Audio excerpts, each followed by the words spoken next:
कहा जाता है, इंसान दुनिया को जीतने से पहले अपने मन को जीत ले तो उसकी हर हार जीत में बदल सकती है।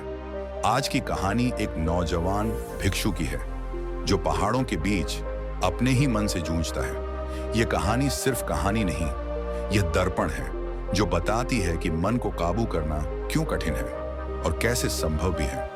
आइए शुरू करते हैं। मन का धुंधलका और प्रकाश तक की यात्रा। ऊंचे पहाड़ों के बीच बसा वह शांत मठ, सुबह की घंटियों की आवाज, ठंडी हवा और दूर तक फैला नीला आसमान। यहीं रहता था आर्यन, एक युवा भिक्षु, जीवन के उत्तर खोजने वाला, पर मन के भीतर उठते तूफानों से घबराया हुआ। आर्यन के चेहरे पर शांति दिखती थी, लेकिन मन में उलझनें बसी थीं। भविष्य का डर, असफलता की बेचैनी और अपने भीतर से आती अजीब आवाजें।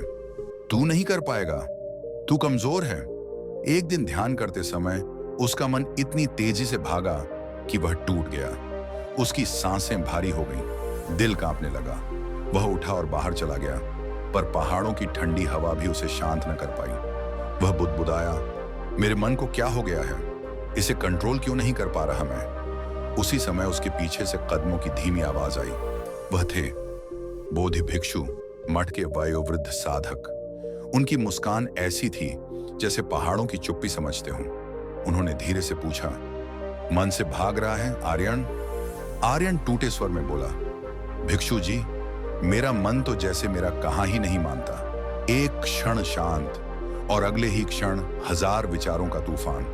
मैं हार गया हूं। भिक्षु मुस्कुराए, चलो तुम्हें एक चीज दिखाता हूं। वे दोनों मठ के पीछे बने ऊंचे पहाड़ पर चढ़ने लगे। रास्ता कठिन था, पत्थर, कांटे, ढलान, लेकिन बूढ़े भिक्षु बड़े सहज चल रहे थे। आर्यन हाँफ रहा था, बार बार गिर रहा था। कुछ देर बाद भिक्षु एक पत्थर पर बैठ गए। उन्होंने अपनी थैली से एक छोटा सा दिया निकाला और आर्यन को थमा दिया। आर्यन, इसे अपने हाथ में स्थिर पकड़ो। मैं प्रश्न पूछूंगा, जवाब सिर्फ हाँ या नहीं में देना, पर दिया बुझना नहीं चाहिए। भिक्षु ने प्रश्न पूछना शुरू किया, तू डरता है? हाँ। तू असफलता से भागता है? हाँ। तू अपने ही विचारों में डूब जाता है? हाँ। हर प्रश्न एक तीर की तरह लगता था और आर्यन का हाथ कांप रहा था। बार बार दिया बुझने के कगार तक आता, पर वह बचा लेता। अचानक भिक्षु बोले, यही है मन। ये तूफान भी उठाता है और रोशनी भी देता है, पर जिसे रोशनी को संभालना आता है वह तूफान से नहीं डरता।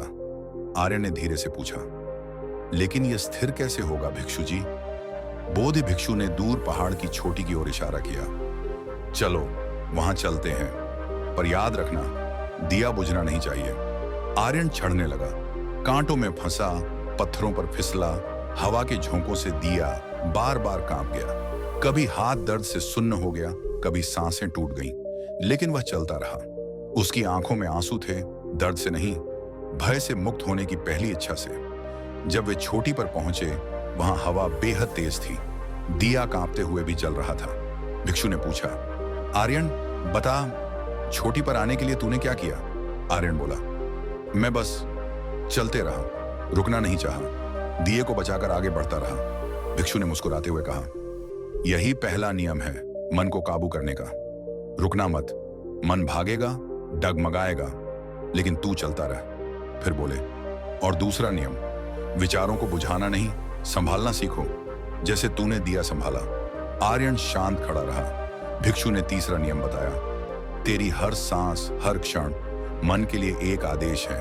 अगर तू सांस को शांत कर ले तो विचारों के तूफान भी शांत हो जाते हैं। फिर उन्होंने चौथा और गहरा नियम कहा, मन तब उत्तेजित होता है जब तू उससे लड़ता है, लेकिन जब तू उसे समझता है तो वही मन तेरा साथी बन जाता है।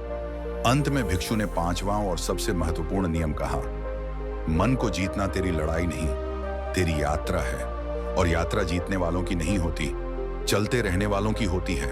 आर्यन के हाथ में थमा दिया अब बिल्कुल शांत था। हवा वहीं थी, पहाड़ वहीं था, पर उसके मन का तूफान थम चुका था।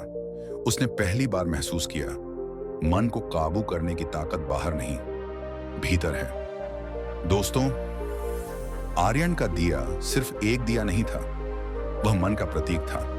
हम सबके भीतर भी ऐसा ही एक दिया जल रहा है। कभी डर से कांपता है, कभी बेचैनी में डगमगाता है। पर अगर हम समझ जाएं कि मन दुश्मन नहीं, तो यह हमारी सबसे बड़ी शक्ति बन जाता है। याद रखना, मन को जीतने की शुरुआत तब होती है जब हम उससे भागना छोड़ देते हैं। अगर यह कहानी आपके दिल को छू गई, तो इसे अपने भीतर के किसी आर्यन तक पहुंचने दीजिए।